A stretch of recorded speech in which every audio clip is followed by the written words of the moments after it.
The Kingdom of Rwanda is an East African nation located north of Burundi and south of Uganda. The country has experienced steady economic growth over the previous 2 decades. However, before the year 1990, they were unable to accomplish great achievements due to its continuous struggle between its people that led to a long civil war. Long before the country's inception, the land is known as the Kingdom of Rwanda. The kingdom is populated by 2 ethnicity groups, which are the Hutus and the Tutsis.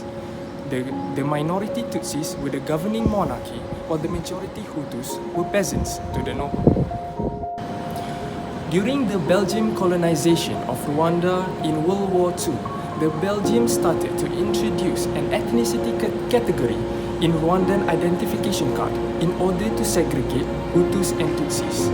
At this time, the majority power were given to the minority Tutsis, and they were favored in education, housing, and work. After World War II, receiving instructions from the United Nations, the Belgians started to shift their rule in order to work for an independent Rwanda and majority rule. After this time, Belgium started to give major political power to Hutus, and the Tutsi monarchy is no more. This arises to greater conflict between the 2 ethnicities. In the following years, acts of violence between the 2 ethnicity groups rose significantly. Guerrilla warfare, assassination attempts, and murders were rampant in Rwanda. Acts of violence from both sides contributed to political instability in the region. All of these terrible events continued until the 1990s Rwandan Civil War, which ultimately led to the year 1994 of Rwandan Genocide, which is considered to be the most terrible war event after World War II. This paper is different from the other paper because it contains many different views from multiple resources about the main topic. It is the result of study between different interpretations of the topic regarding the Rwanda genocide. This paper mainly focuses on the justification of the topic chosen, data and discussion showing the minority, plus the explanation about the topic reflecting relation with other countries, which could be unilateral or multilateral relation. The results are compared, summarized, and compiled together, while other papers only focus on 1 or 2 specific aspects. The advantages of this paper are that it contains many data and statistics from different papers.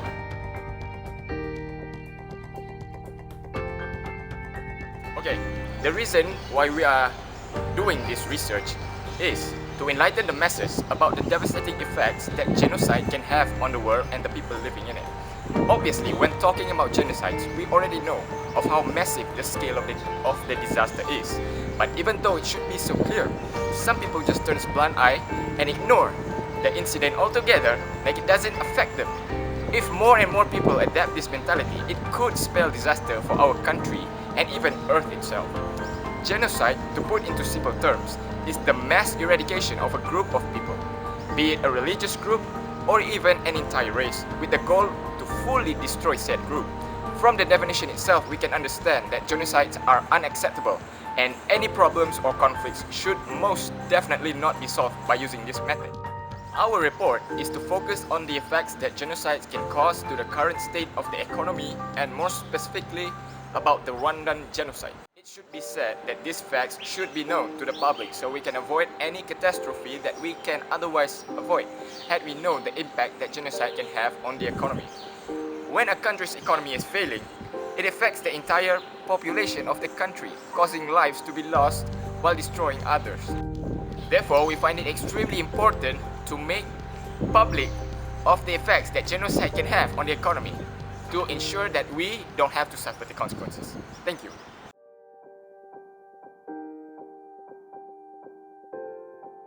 Today, I will explain about the minority.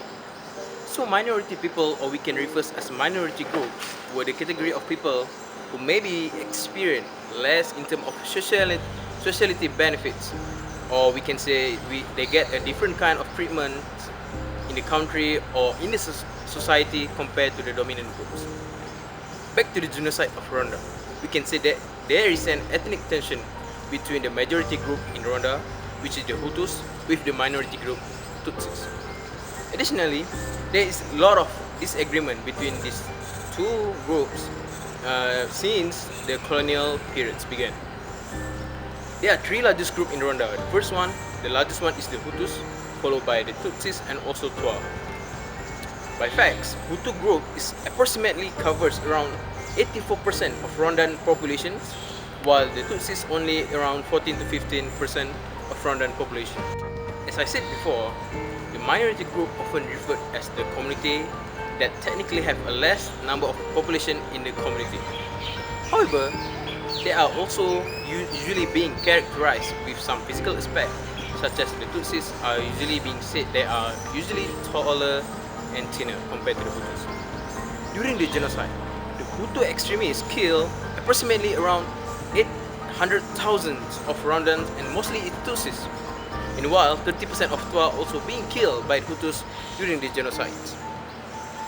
To support this idea, we can say that, or to contrast this idea, we can say that the Hutus is trying to using their power to eliminate completely the minority group, which before have a lot of disagreement with them. The Hutus also provide some prize, like food and money, for those who kill the Tutsis during the genocide. And also, the legal authorities such as police and soldiers also encourage the citizens to kill a Tutsis, even though they are their neighborhoods. And also, the legal authorities provide them with military equipment during the genocide. In conclusion, we can say that the mass killing of Tutsis is one of the largest history to show to the world that the minority groups always being discriminated and also treated unfairly compared to the dominant group.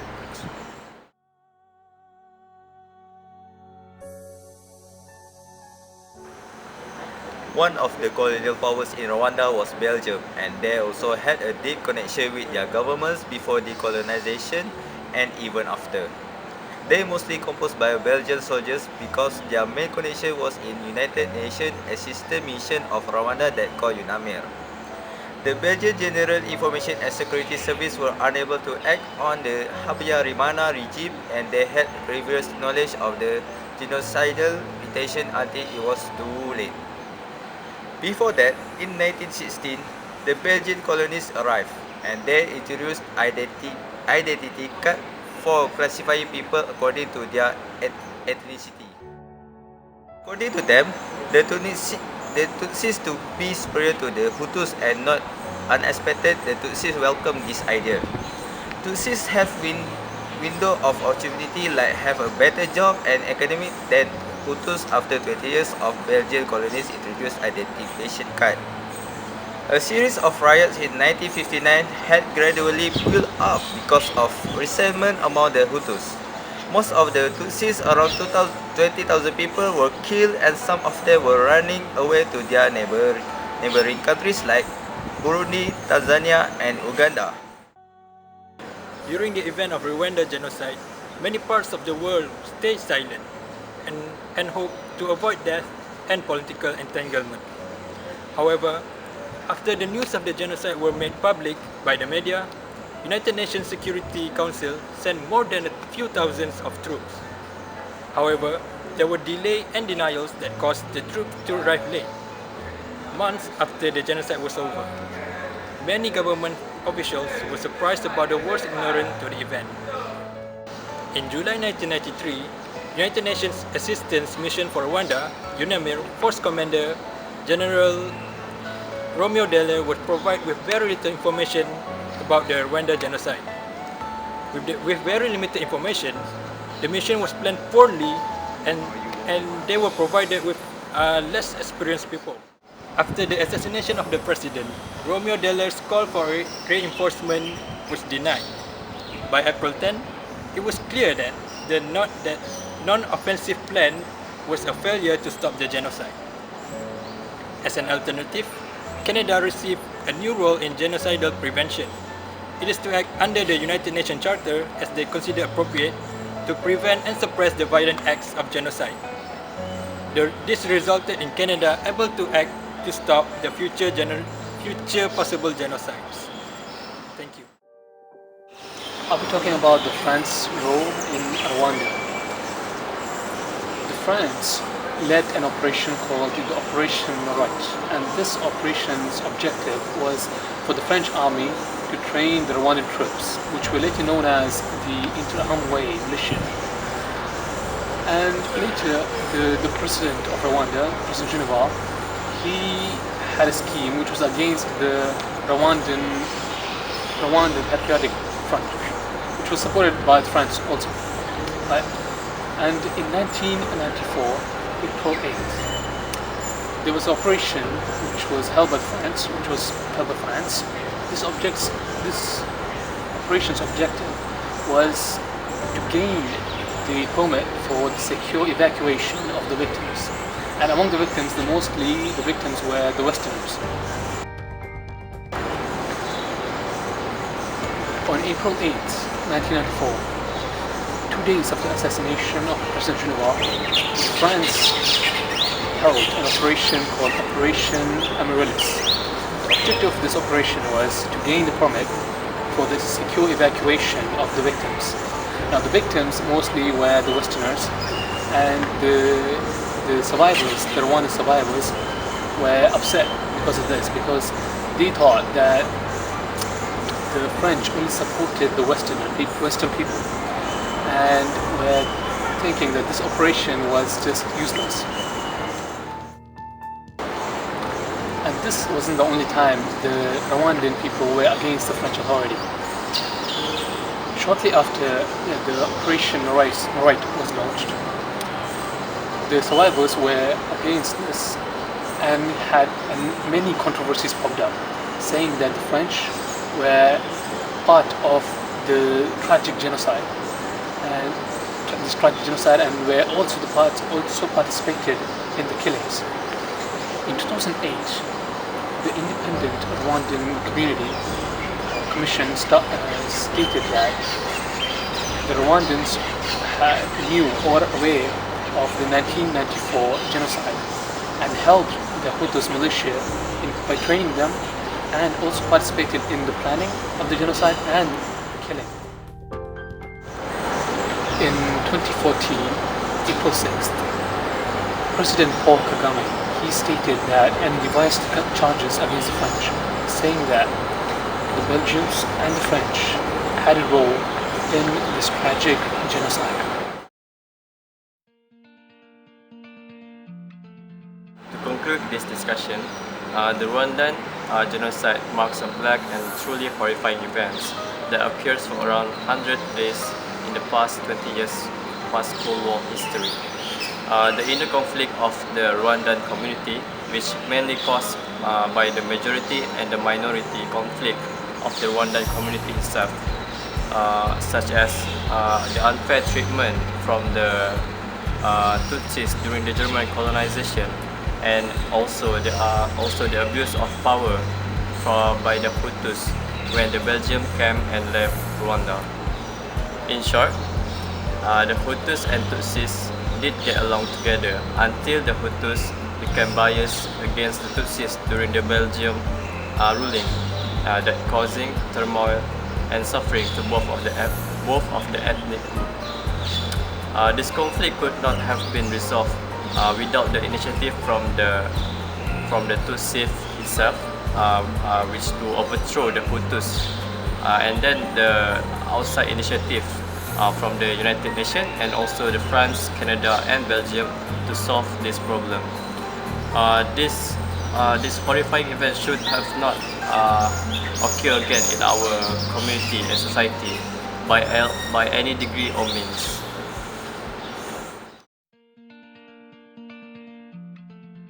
Even though the genocide that happened in 1994 that lasts for around 100 days did resolve, the hatred and the bloodshed that happens between Hutus and Tutsis still lingers within them today. In our opinion, the surrounding authorities from other countries around them should have helped to resolve the conflict between this. to ensure there's less victims of the genocide. The genocide wouldn't happen if there's no colonial anyway. This poor ruling of the colonizers that come is the one that caused the genocide to happen, and the future ruler of Rwanda should have take care of the relationship between the Tutsis and Hutus to make sure this genocide wouldn't happen again. We should have taken lesson from this genocide so that it wouldn't happen to our surrounding, to our country.